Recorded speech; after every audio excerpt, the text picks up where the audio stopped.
Բարև ձեզ հարգելի հայրենակիցներ, ուղիղ եթերում Նոյան Տապանն է, տաղավարում հյուրընկալել եմ Քրիստոնեաժողովրդավարական կուսակցության նախագահ Լևոն Շիրինյանին։ Մեր հետևորդներին հիշեցնեմ, որ Նոյան Տապանի ուղիղ եթերները կարող եք դիտել Նոյան Տապանի Patreon-ում, QR կոդը ձեր էկրաններին է։ Բարև ձեզ, պարոն Շիրինյան, շնորհակալ եմ կրկին մեկ շաբաթ անց նույն ժամին, նույն վայրում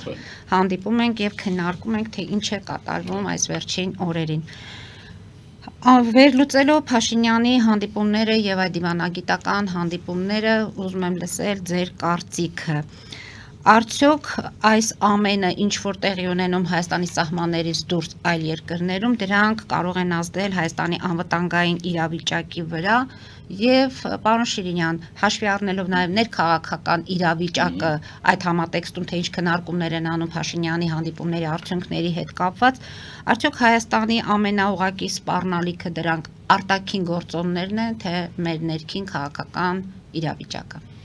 Ուրեմն առաջին մասին պատասխանը որ միանշանակ եւ Հայաստանի Հանրապետության հետ պատերազմյան շրջանի հիշեք կայունությունը եկել է ուրեմն արևմտյան երկրների հայտնվելով Հայաստանի ներքաղաքական կամ արտաքին քաղաքական միջավայրում եւ դա ակնհայտ է իսկ այստեղ բացառիկ է մեր պատմության մեջ անշուշտ Թրամփի ուղու այդ ուրեմն գործարկումը,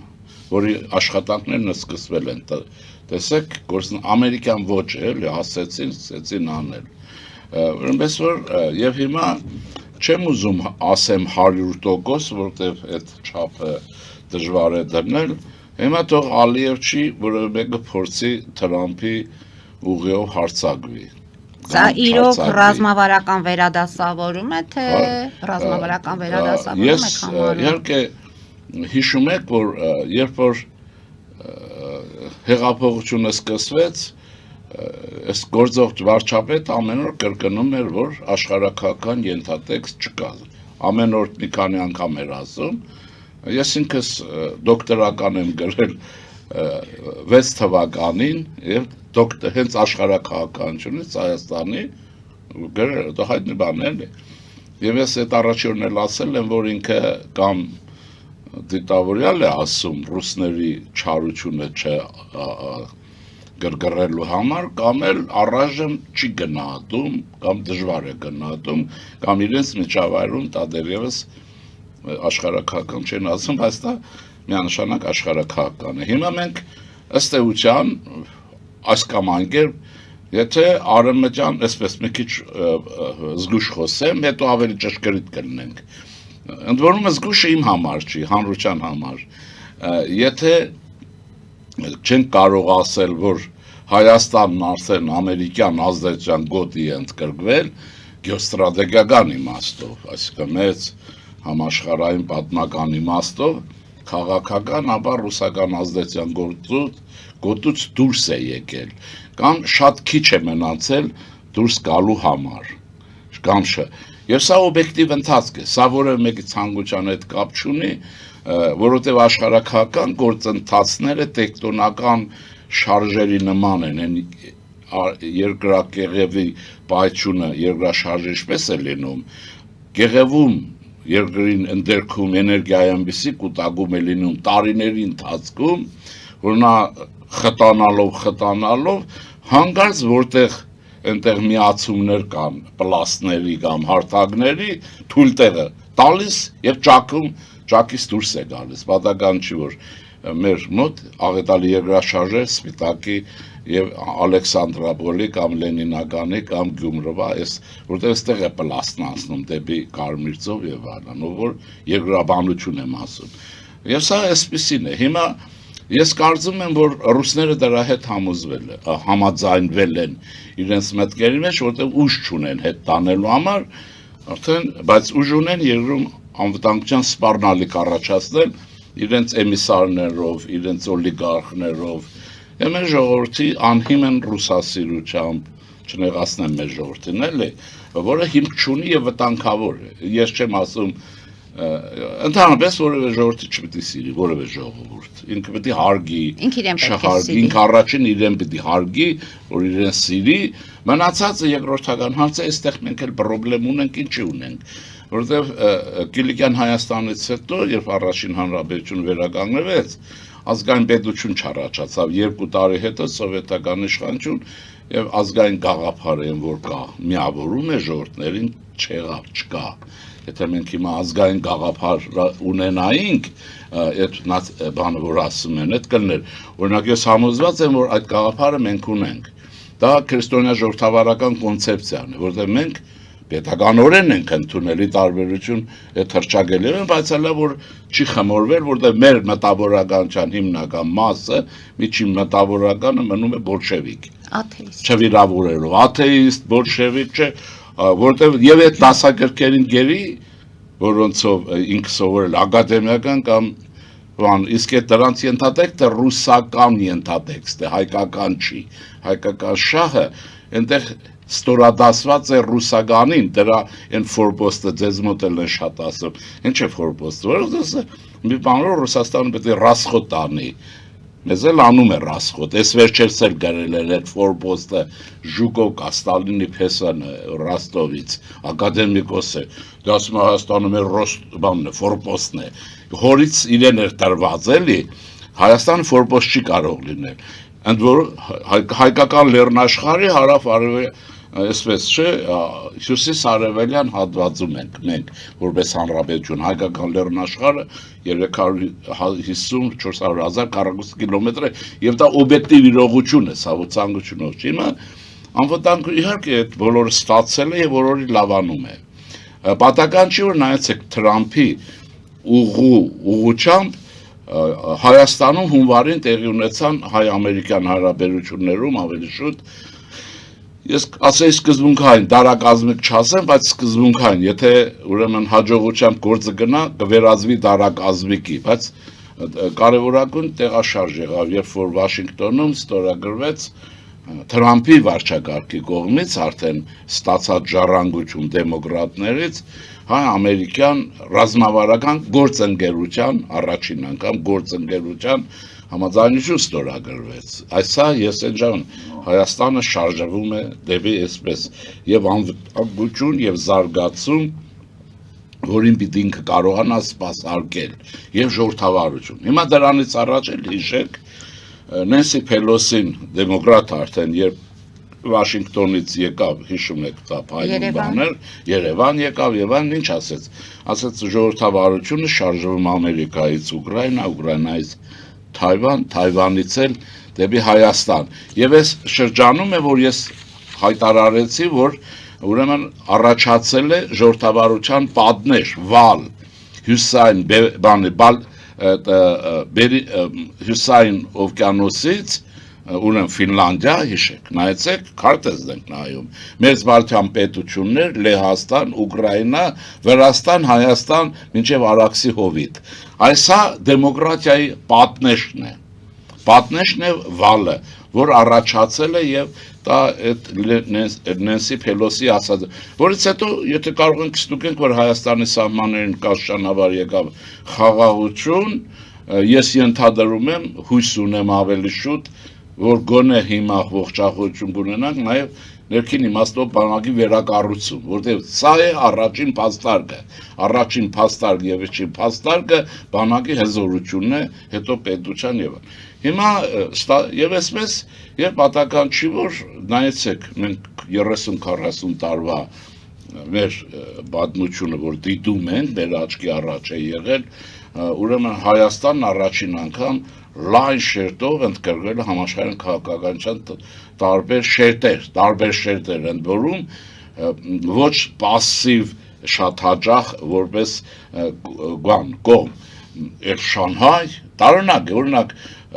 կասեմ ես ավանդական ռուսական մտածողությամբ կաղապարված դպրոցից կաղապարված հայ ուղեղը պայթում է ես ոնց թե Շանհայ հետո Կահիրե, հետո Վաշինգտոն կամ հակառակ, ես ոնց թե, հենե Ռուսաստան չէ։ Եգիպտոս։ Եվ բայց սա բալանսի քաղաքականությունն ինչու, որտեղ եթե դուք լավ եք հաշվում, ազգային շահը ճիշտ եք ձևակերպում ձեզ, չափերը գտնում եք, որտեղ ինչ կան առաջ գնանք, որտեղ հետ նահանջեք եւ սա մշտական շարժ է։ Այս պայմաններում դուք հաջողությամբ այս քաղաքականությունը իրականացնում եք, իսկ հին ուղեղները փչացած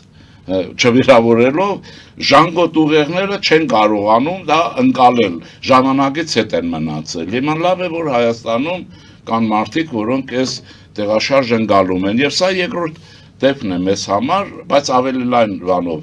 18-20 թվականին Հայաստանի Հանրապետությունը պաշտոնապես Անտանտի դաշնակիցներ, կրտսեր դաշնակիցը, պաշտոնապես Անգլիա, Ֆրանսիա եւ այլն, եւ այն ժամանակ էր, որ օգնություն հասավ սնունդ, զենք, կտորեղեն կանանց հագուստի տեսքով եւ այն կտորեղեն ամերիկա բան են ասում, իսկ այսօր ավելի լայն շռայլ ձևերով ամերիկյան օժանդակություն արդեն Թրամփի բանով այդ ուղու տեսքով ընդ որում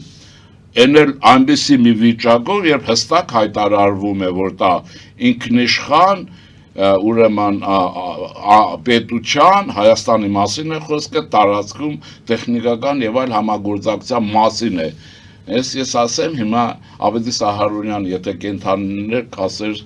ճիշտ է, տարածքը փոքր երազս կատարվեցին, հանջարեղ մարդը, որը սևրում բանակցում էր Հայաստանի, սա փոքր սևր է։ Իհարկե անվտանգությունն ավելացել է եւ դուք տեսեք թուրքական արձագանքները։ Արձագանք ինչն է, որովհետեւ մեզ համար կյանքի ու վարպետության հարց է դառնում Թուրքիայի հետ հարաբերվել Ամերիկան մեզ հետ հարաբերվի ոչ թուրքական խողովակով։ Ամերիկյան խողովակ։ Այն ամերիկացին ուղղակի Երևան, Վաշինգտոն, ոչ թե Վաշինգտոն, Անկարա, Երևան, կարող է այդպես լինել, որը շատ վատ է։ Սա չկա։ Այսինքն մենք նորից վերադառնում ենք ինչ-որ մոդելի իմաստով բաներին։ Եվ այստեղ ես ձեզ ասեմ հետևյալը, որ բան չթվա։ Մաքիավելին ասում է, որ նոր իր 15-16-րդ դարերն ասում են, այս նոր ժամանակներում նոր բան որոնել պետք չի, անտիկ աշխարհ եք նայում, անտիկ աշխարհում բոլոր հարցերի հարցադրումները կան, որոնք հետո լուծում են բանջում, այս վերադարձեք Արտաշեսյան կամ Տիգրանյան, չգիտեմ ինչ կուզեք, բայց ըստ էության հիմա ավելի կոնկրետ է հարցը, Տրթադ Մեծի եւ Գրիգոր Լուսավորիչի հիմնադրած 301 թվի քրիստոնյա պետության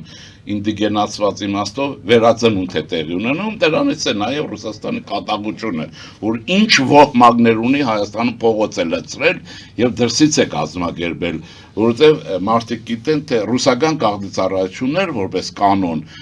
հայությանը շրջապատել են նաև սփյուռքով եկեղեցի եւ այլն, այստեղից է սակադրությունները, այստեղ ուղղակի մեր իշխանություններին պետք է ցանկանալ քննադատել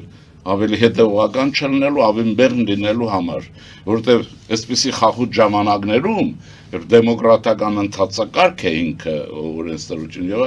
ավտորիտար տենդենսներ շատ պիտի ուժեղացնել։ Դեմոկրատական երկրում մենք քաղբանտարկյալներ ունենք, պարոն Շիրինյան։ Մենք քաղբանտարկյալ չունենք, ոչ թե քաղբանտարկյալ։ Ասում են Սամվել Կարապետյանը Սամվել Կարապետյանին ով էր կանչել Երևան, որ քաղբանտարկյալ է դարել։ Նա գործողում է եկել, ընկել այնտեղ, որտեղ պետք է լիներ։ Եվ հիմա իր տալանքի հետ կապված ամեն ինչ արդարադատության հետ է կապված, թե քաղաքական հենց քաղաքական է, դե Ռուսաստանի պարական, եթե ինձ թվում է, դե չեմ կարող դա ասեմ, եթե Պուտինի պարական չլինի, վաղուց արդեն դատել են շպրտել են կողքի, որովհետև ոչ մի հայ աշխարհում իրավունք չի վերապահված, ով էլ լինի, ինչ ներդրում են արած լինի Հայաստանի քաղաքական կարգի եւ քաղաքական իրականության հարցը դնել։ Բայց նրա պաշտպանական կողմը հայտարարեց, որ Հայաստանի նկատմամբ հարձակում են գործելու ամեն օր մինչև այն լավ բառ կասել առհատ։ Բայց ուղիղ իմաստով մարդը հասել է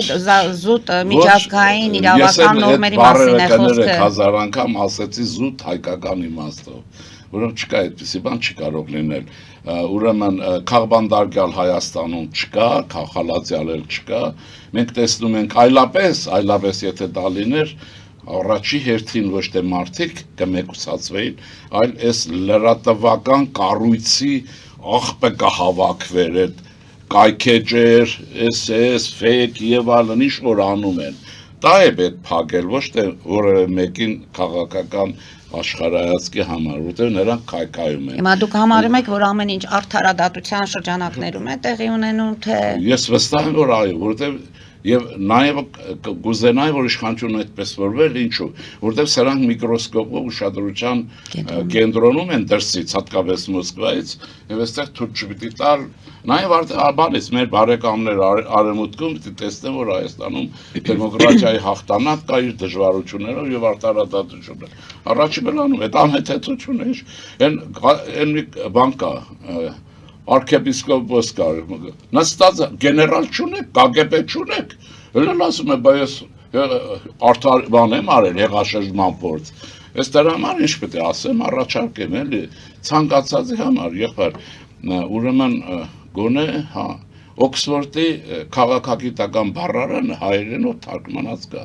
կարդում եք բառերը, գործում եք դրան հասկան։ Ոչ թե գալիս եք էլ գինեկոլոգին հանուն բերում դնում եք եւ սկսում եք գինեգործության մասին դասախոսություններ լսել իրենից։ Ուսուցիչին էլ բերեցին պաշտպանության նախարար։ Չէ, ես լրատվություն նկատում եմ, մասնագիտական ելնում է այդ ինֆորմացիան տալիս է։ Չեն ուզում թող չկարդան, բայց այդպեսի բառարան կա։ Չէ, դեռս էլ հայկական բանով էլ կա, էլի բառարաններ ունենք, բայց այն բառարանը Օքսֆորդի համալսարանին դեմ ենք հայերենով թարգմանած կարդացեք, տեսեք քաղբանդը, չեմ յա։ Ուրեմն ինչ ստացվեց, երկիր կողոպուտի, գանձակողության բոլոր կարկառուները քաղաքական են։ Այդ դեպքում ուրեմն պետք է գնդակարվեն, եթե քաղաքական են։ Այսինքն ինչ անհետեցություն է։ Իսկ այդ մեր ձևով շարժումը կարող է դառնել մեր քաղաքական ճգնաժամի կատալիզատոր։ Դե արդեն ճգնաժամ առաջացնում են, բայց իրենք մեծ վնաս են տալիս, որն է դա։ Ում են վնասը տալիս, մեծ վնաս, ասեմ ինչու, որն է դա։ Հայաստանում հեղափոխությունից հետո ծնվել են բազմաթիվ կուսակցություններ, այդ թվում նաև բառացիորեն հեղափոխության ծնունդ են ձեր աչքի առաջ ձեր մասնագետները, օրինակ քրիստոնյա ժողովրդավարական կուսակցությունները։ Հիմա սա միլիարդատերը եկել ռեսուրսով մի քամի արել, իբր Քոչարյանի ու ուրեմն Սերժ Սարգսյանի միշիկների ռեսուրսը ֆինանսական բավարար չէր, այդ լրատվություն եւ այլն հիմա ժողովրդի մոտ խապկանք է առաջանում, թե իրենք քաղաքական ուժ են, բայց եթե քաղաքական չեն, օտար ուժ են եւ անես տնեն կողքի, բայց նաեւ մենք ԿՊ-ն չի կարող, երկիրը բազմակուսակցական պետք է լինի։ Նայեցեք, խորհրդարանական հանրապետությունը, որ մենք ենք սահմանադրությամբ, ձգտումով, հայտարարությունով, եւ կարծում եմ նոր սահմանադրությամբ նաեւ խորհրդարանական որտեղ արդյունավետ ձև է եւ պետք է լավացվի։ Ուրեմն այստեղ անպայման դա կուսակցապետություն է կոչվում։ Այդ կուսակցապետությունը, այլ խոսքով, պիտի ունենա գոնե 5-6 քաղաքական կուսակցություն, ոչ ռևանշիստական, ոչ չագերտավոր հեղափոխական, որ տերորիստական է դառնում, էլի։ Այս բոլոր պետք է գցել անցյալներ։ Հիմա այս պայմաններում քաղաքացին ունի մեծ դժվարություն տեսնել քրիստոնյա ժողովրդավարական կուսակցության 5-6 տարվա աշխատանքն ու չարչարանք, որ ծնվում է։ Այսինքն սրանք այս քամին են անում, ծածկում են, լրատվություններն է տեսեք, առաջին հեռուստաընկերությունից սկսած։ Գիշեր ցերեկ ինձ համար տարօրինակ է, ինչու է սրանց։ Ինչ է նշան։ Կուսակցություն ինչ է։ Կուսակցությունը գաղափարախոսություն է, քաղաքական դիրքորոշում է, մարդկանց կանոնադրորեն կազմակերպված միություն է։ Այդ Հայաստանում այդ իրենց ձևով գաղափարի մարդ այդ կան կա, 10 հոգի չի լինի։ Այսինքն գնում են ռուսական ձևն է, շուտան են կարող ախպեր բան, այս կողմ են կողմ, բայց քրիստոնյա ժողովրդավարություն օրինակ իմ խորին համոզման դրան էլ ես իմ ընկերների հետ նվիրվել եմ, դա մեր ժողովրդի մշակութային հենքի վրա ձևավորվող կառույց է, այնպես ինչպես գերմանական ԿԴՄ-ն Գերմանիայի որը վստահաբար, եթե տեղավորվեց 5-6 տարում բազմաթիվ եւ այլն խորհրդարանում եւ դրանից դուրս մեր ժողովրդի ինքնության ավտոխտոն կերպարի վերադարձը հաստատ նպաստել դանելու։ Հիմա ինչի եմ ասում, սա այդ վերադարձը կապում եք այս վերջին իրացմանությունների հետ։ Ես նույնիսկ չեմ բացառում Մոսկվայից սրանք գործողվել են, որ այս քամին անեն, որովհետեւ ԿՊ-ն մնա մենակ որպես կուսակցություն եւ այդ պայմաններում ելի չի առաջանա բազմագուսակցական քաղաքական համակարգ պիտի լինի, որտեղ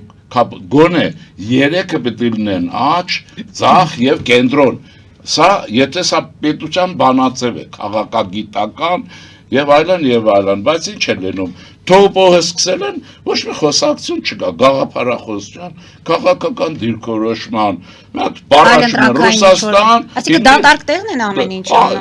ոնց էր Հայաստանում հավաքվում են Սերժ Սարգսյանի հանրապետականը 3 միլիոն անդամ ուներ, հեղափոխություն եղավ, 3 մարդ իր կողքները չկանգնեց, դա կուսակցություններ, այսինքն նույն մոդելը սկսում է։ Տեսեք, ես ձեզ մի բան ասեմ, եթե նկատել եք, հիշեցնում եմ ցանկացածին, Հայաստանում կուսակցությունների մեծ մասի անունը աղծականով է։ Բարգավաճ, Հզոր, ուրեմն Դեղին, Կապույտ, դրանց ոչ մի կուսակցություն չկար ունեն, որովհետև կուսակցություններն ունեն իրենց ասեցի ինչև նաև անունները, սոցիալիստական են, քրիստոնյա են, դեմոկրատական են, ինչ են, սոցիալ-դեմոկրատ են, ինչ են, սրա մասին խոսք չկա, բացի քաղաքացիական պայմանագիր, այո, այսպեսին է, բայց քաղաքացիական պայմանագիր չի կարող մենակ կուսակցապետություն ունենալ, չի կարող կուսակցապետություն պարտադիր։ Կարող է ունենալ արբանյակ կուսակցությունները։ Եթե արբանյակը համագործակցող կուսակցություններ են, պետք հիմա տեսեք ինչ կա։ Նաև իմանալու ընդդիմությունն էլ փաստորեն ուներ։ Ինչպես ընդդիմությունն էլ։ Ընդդիմություն պիտի ունենա, ասեցի, չէ, ահաճ ծախ կենտրոն, որ մի մասը պիտի կառավարող լինի, մի մասը պիտի լինի ընդդիմություն, որտեղ ընդդիմությունը խիստ անհրաժեշտ է, բայց այն մոդելով, ինչպեսին Անգլիայում կա, Անգլիայի բան ընդդիմություն ինչպես է գոչվում, կառավարություն ինչպես է գոչվում, ինչ ասում են նորին մեծություն թագավորի կառավարություն, նորին մեծություն թագավորի ընդդիմություն, ոչ ռևանշիզմ, ոչ ֆաշիզմ, ոչ ուրիշի բան, ազդեցություն ներդնող ուրիշի գործիքակազմ։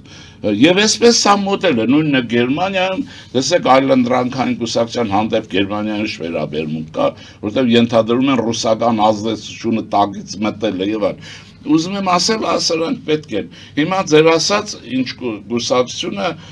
հիմա տեսեք, ես ենթադրում եմ, որ առաջինը ուրեմն Նիկոլը իր հեղինակությամբ կանցնի։ Այստեղ մենք խնդիր ունենք, մենք որպես պետություն, ինքը կունենա բավարար ձայներ 50+1, ինչու, թվում է, թե իրենց պիտի պարտադրեն, որ չլինի, չեն, դա չի կարող լինել, ժողովուրդը քվեարկի, ինչ-որ չափով եւ այլն, բայց ուրիշ բան կա, եթե նա 50+1-ը չի ունենա, եթե չի լինի այն կուսակցությունը, որը դաշինքի շանս կտա, այդ Հայաստանում կլինի աղետալի պետական ճգնաժամի վիճակ, երբ որ դուք մեծամասնությունը կառավարություն չեք կարող կազմել, ռևանշիզմը եթե կա, ձեզ հետ չի կա դաշինքի, կոալիցիոն կառավարություն եւ այլն նման կոմպրոմիսի չի կա, կունենաք մշտական կառավարական ճգնաժամ։ Ռոբերտ Քոչարյանն ասում է ձայների գողությունը կարող է տանել գողացողը ինքն է, ուրիշ բան չասի, եթե գող գա,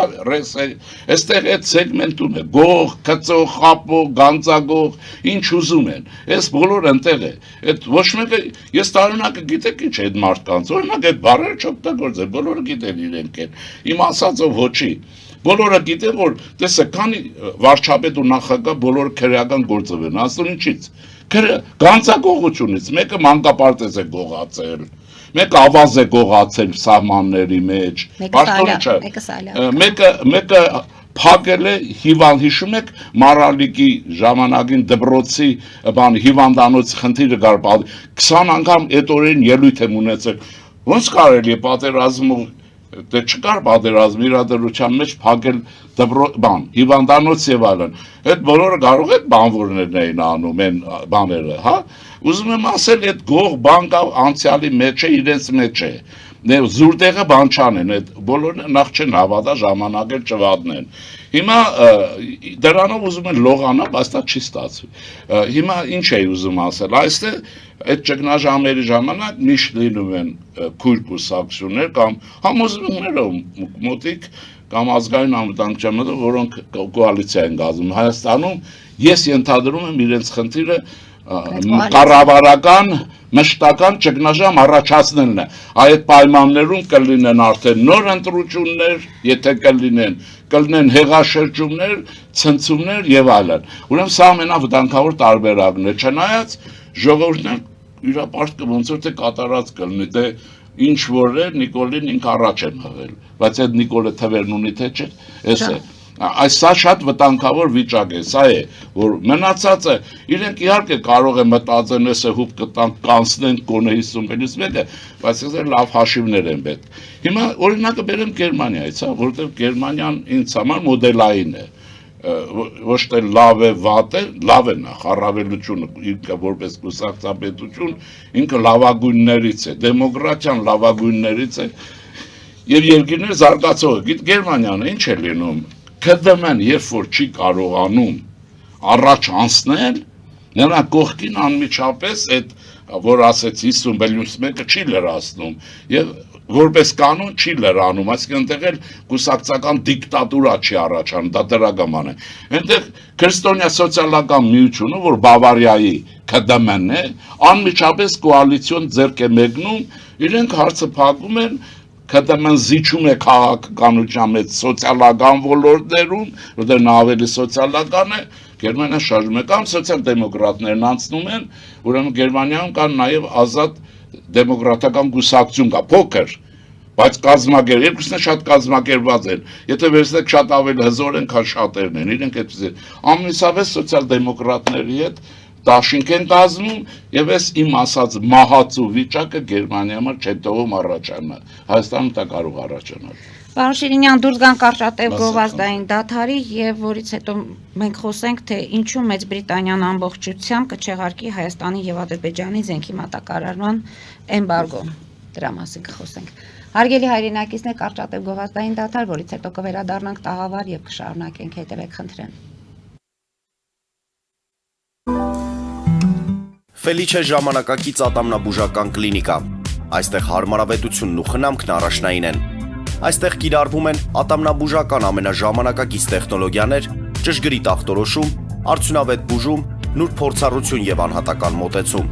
Սկսած սովորական մանրուքներից մինչև առաջադեմ ընթացակարգեր, այստեղ դուք գտնվում եք բարձր որակավորում ունեցող եւ փորձառու ատամնաբուժական մասնագետների ձեռքերում։ Մեր բարեկամական եւ հյուրընկալ անձնակազմն այստեղ է յուրաքանչյուր այցը հաճելի դարձնելու համար։ Ֆելիչե, ձեր առողջ եւ ամենաերջանիկ շպիտը սկսվում է այստեղից։ Եկեք եւ բացահայտեք նորարարության, փորձագիտության եւ կարեկցանքի կատարյալ համադրությունը։ Երևան շիփինգ, սենսացիա ստեղ, հա։ Այո, ճիշտ եք եկել։ Սանդրոցներ Երևան ուղարկելը $2.99 օթանավով։ Այո, Իսկ եթե դոլար ուղարկես, դոլար ստանան։ այո, Իսկ որ տանեն տուն հասցնեն, էլի մի տոկոս, հա։ 2%։ Ասա ծրի է, էլի։ Ժողովուրդ սենսացիա, ծրի է։ Նորթ Հոլիվուդ,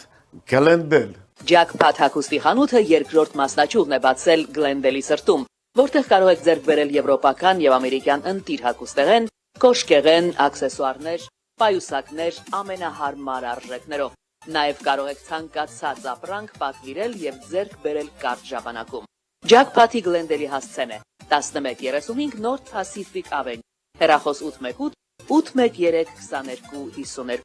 Ջաքփաթ հագուստի լավագույն կենտրոնը Գլենդելում։ 60-ից ավելի ճանաչված եվրոպական բրենդների ինքնատիպ, չկրկնվող եւ մատչելի ընտրանին Fortuna Home and Country House խանութ սրահում։ Նորավոճ սպասք եւ կահույք հորեկա բնագավառի համար, տեքստիլ, տնտեսական ապրանքներ, ամեն ինչ գեղեցիկ կյանքի համար։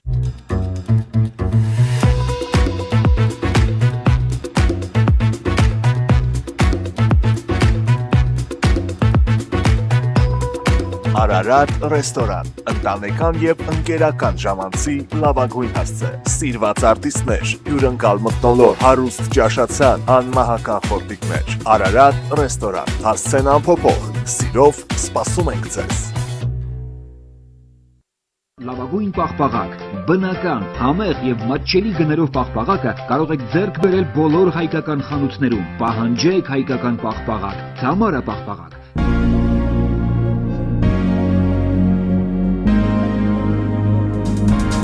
Տպագրեք ձեր գիրքը նոյան տապան տպագրատանը, ինչպես նաև թերթեր, ամսագրեր, բուկլետներ եւ այլն։ Հասցեն քաղաք Երևան, Իսահակյան 28 առաջին հարկ։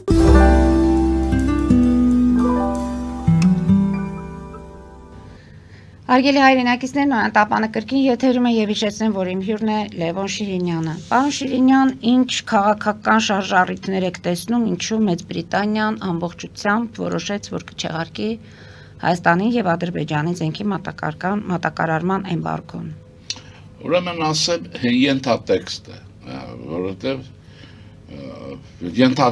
սովորաբար պետք է ենթատեքստը հասկանանք, ինչը որ չի երևում, ինչ հիմնարար է։ Պետությունները վարում են բալանսի քաղաքականություն։ Այն պետությունները, որոնք պետություն են, որոնք ուրիշի գրբանում չեն, որին բարդադրում են միակողմանի բաներ, որ իրենք օգտագործեն, բայց ով որ օգտագործում է ինքը անպայման բալանսի քաղաքականություն է վարում։ Այդ 100% է։ Մնակ ռուսները մեզ ինչ են ասում։ Մի աթոռի նստեք էլի, բայց իրենք 40 աթոռի Իրենց աթոռին։ 40 աթոռի տեսել եք, որ բոլորի հետ նույնիսկ գնում են Աֆրիկայից զորով ջունգլիներում մարդ են ճանում, որպես պետություն բերում են Կրեմլ։ Երևում է, հիմա ինչ եմ ուզում ասել, դա ես ենթադրում եմ, որ հավասարակշռության ապահովման համար, ասեմ ինչի համար։ Մենք գիտենք, որ Կասպից ծովի ադրբեջանական նավթի արդյունահանման հիմնական տոկոսը չէ, միշում British Petroleum-ն է եւ մյուս ընկերություններ, այսինքն այս կամ այն ձևով անգլիացիները Ադրբեջանին տալիս են այն, ինչ որ հնարավոր է։ Իրենք այնտեղ են։ Ինչպես որ Trump Tower-ն է, չէ՞։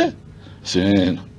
բաները, շենքեր եւ այլն։ Բարձի, այսինքն սրանք այնտեղ կան։ Ես կարծում եմ, սա Հայաստանի Հանրապետությանը շանս տալն է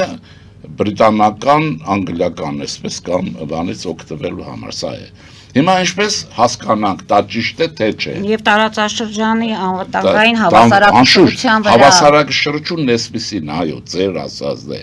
Հավասարակշռությունը խախտվել է ռուսների հրահրմամբ Ադրբեջանի ձեռքով Հայաստանի պոտենցիալը ջարդելով։ Մենք հորատիզում էինք, բոլոր պատկերի համար իբրև լավ բանակ ունեինք, իբրև լավ գեներալիտետ ունեինք եւ այլն։ Եվ այս պատկերի մեջ Հայաստանի Հանրապետությունը ուրիշ քաշային կատեգորիա էր, ճիշտ է։ Հիմա մենք դա չենք, Արցախը վերադարձրել է Ռուսաստան Ադրբեջանին, Հայաստանը 30,000 է, բայց միջազգային, բայց այն վակուում է առաջացել, մեր հզորություն ընկել է եւ երկրորդ մասը կա։ Դուք եթե ուշադիր հետևել եք, կարծում եմ Ալիև անընդհատ խոսում է մենք ենք Կովկասում հիմա տերը։ Դերակատարը։ Հիմա ինչ են անում ամերիկացիները, որ այս նաև բրիտանական, անգլո-ամերիկյան քաղաքականությունը վակուումն են լցնում, մեզ չաղացնում են։ Երկուսին իրար հետ նույն տեղն են հրավիրում։ Այնպես որպեսի որտեղ Վրաստանն էլ հաշվից դուրս է եկել, Թուրքիան էլ է եւ այլն։ Ուրեմն Հայաստանը շատ պիտի հզորացվի։ Եթե հզորացվելու է, դե ասեցի Ադրբեջանի համար այդ խնդիրը չկա, British Petroleum-ը Հայր Ալիևի ժամանակներից եւ այլ Հայաստանի արչեւ բացվում է զինա պահեսներ, այս կամ այն ձևով։ Հիմա մենք իմանանք դա իմ ասածը ճիշտ է թե չէ։ Դուք ես չէ, հետևում եք Հայաստան ռևանշիստների Որնոցի չափին, եթե Որնոցը բարձր է, ես ճիշտ եմ։ Որտեղ ռուսական տեսակետին հակատայր է դա։ Հակառակ է, Հայաստանը չպիտի հզորանա։ Ես աշխարհում եմ ուզում եմ հայերի շնորհավորեմ, ճակերտավոր մեր հայրենակիցներին։ Զատուլինը հայտարարեց, չէ, որ նոր Հայաստանը Հայաստանին ձեռնտու չի։ Իմացաք, Զատուլինն ասում է, վերականգնվող, հզորացող Հայաստանը հայերին ձեռնտու չէ։ Ձեռնտու չի, հարցնում եմ։ Ում ձեռնտու չէ։ Որտեղի հայերին եւ որ հայերին։ Որ իրեն հայ է հաշվում։ Որ ես չեմ բանանում, ով որ ինքը գենետիկորեն հայ է, բայց ազգային ինքնագիտակցության նշումների մեջ էլ հայկականություններ հարցնում եմ։ Նաև վրացիներին եմ ասում։ Ում ձեռնտու չի, Ռուսաստանին նոր Հայաստանը վերականգնվող տնտեսապես եւ այլն։ Եվ իհարկե Ամերիկայի մյուսների հետ ակտիվ Իրանի բանի հետ ակտիվ քաղաքականություն վարող Չինաստանի հետ ինչու ձեռնտու չի։ Հա Զատուլինին ձեռնտու չի եւ ռևանշիստներին։ Ես էլ առաջարկում եմ, նայում եք Որնոցի չափը, Եթե շատ է բարձր ոռնած, ուրեմն ճիշտ է իմ ասածը, եթե չէ, ուրեմն սխալ է։ Շնորհակալություն եմ հայտնում Ծնտրը։ պարոն Շիրինյան, կարծում եմ հաջորդ շաբաթ նույն ժամին, նույն վայրում, որ Բայց մի բան ասեմ կհանդիպենք։ աշխարհի մեր հայրենակիցներին հետ կներեք էլի։ Դուք չմոռանաք, որ առաջին հանրապետությունը երկունք ապրել է, 2 տարվա կյանք է ունեցել, աղետալի անգլիացիների կամքին հակառակ պարտություն է գրել ռուսական օրհնանքով, բայց այն Հայաստանը, որ այսօր կա, որ միջազգային քաղաքական սուբյեկտ է, ուրեմն դա անգլիացիների հայերի հետ հիմնադրած հանրապետության շարավիղն է։ Երբեք անգլիացիներին չմոռանաք եւ վայրաչությամբ չզբաղվեք, չնեղանաք որի մեկ, որովհետեւ ռուսների հիմնական թշնամին անգլիացիներն են գեոպոլիտիկայի մեջ։ Դուք նկատել եք, ինչ խոսեն, չխոսեն, անգլիացին, մեկ էլ անգլիացիներին կգտնեն, Ամերիկային չէ։ Ուրեմն, որտեղ են ծովի ցամաքի եւ այլն, չնայած եւ իրենց երեխաները փողը գողացած եւ այլն Լոնդոնում են բաղում, գիշեր ցերեկ խոսում են Անգլիայի դեմ։ Ուրեմն հականգլիականությունը ռուսական նարատիվ է, որը հաջորդ հետ հետ կապ չունի։ Առաջին հանրապետությունը 1920 թվականին 45000 իմ հիշողությամբ միավոր զենք է ստացել Անգլիայից, որ բոլշևիկները հանձնեցին թուրքերին, կարաբեկերին զինեցին, եղավ ռուսների օգնությամբ։ Այսպես այնպես որ ես Անգլիայի բարեկամն եմ։ Պատմական Գիտեի, որ ճշմարտություն։ Հնդկաստան, Իրան, Չինաստան, այսօր էլ իմացանք, որ Անգլիայի բարեկամ են։ Եթե այդպես են, ասեմ որտեղ բանի չէ, Կարսի դաշնակիրը այս երկորը 13-ին էր։ Առաջին հանրապետությունը 11000 քառակուսի կիլոմետրի վրա ձևավորվեց աղետալի վիճակում, հեն Արամի շնորհքն էր, որ ինքը մնաց։ Եվ նա 19 թվականին ապրիլին սկսեց ընդարձակվել եւ սնվել։ 19 թվականի մարտին առաջին անգամ Հայաստան հասավ ամերիկյան հումանիտար օգնությունը, ուրեմն սնունդ, ալյուր եւ այլն։ Օրինակ հուշագրություններ կա, ասում են, որ հայ մարդիկ ալյուրը որ կիլո, 2 կիլո տալիս էին, չէին էլ հասցնում շաղախբան, մարդկա ուղղակի ալյուրը ուտում էր, ջուր էր խմում, չէր կարելի։ Այս վիճակն էր Հայաստանում սովի հարցը, երկրորդը հայ կանայք հագուստ չունեին, ամերիկյան քանի մետր է 4 թե 2 մետրանոց ադրեսկա են ասում, էլի, կտորը կտրել հայ կանանց են տվել, ամերիկյան։ Այս մի հումանիտար օգնություն, այս երկրորդ օգնությունը 19 թվականի ապրիլի 24-ին անգերցին այս երկու օրվա մեջ անգլիացիները Ալեքսանդրապոլից զրահագնացքով հայկական զորքեր շարժվեցին,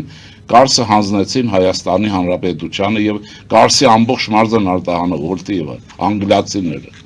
Ուրեմն նաեւ Խատիսյանի հետ գնացին Հայաստանի կայարանից Նախիջևան հայտարարեցին 19 թվականի ապրիլին, որ Հայաստանի Հանրապետության մաս ռուս բոլշևիկներն եկան, նա թուրքին տվին, այնա տվեցին արժ։ Հիմա շնորհակալություն անգլիացիներին։ Մենք տալու ոչինչ չունենք։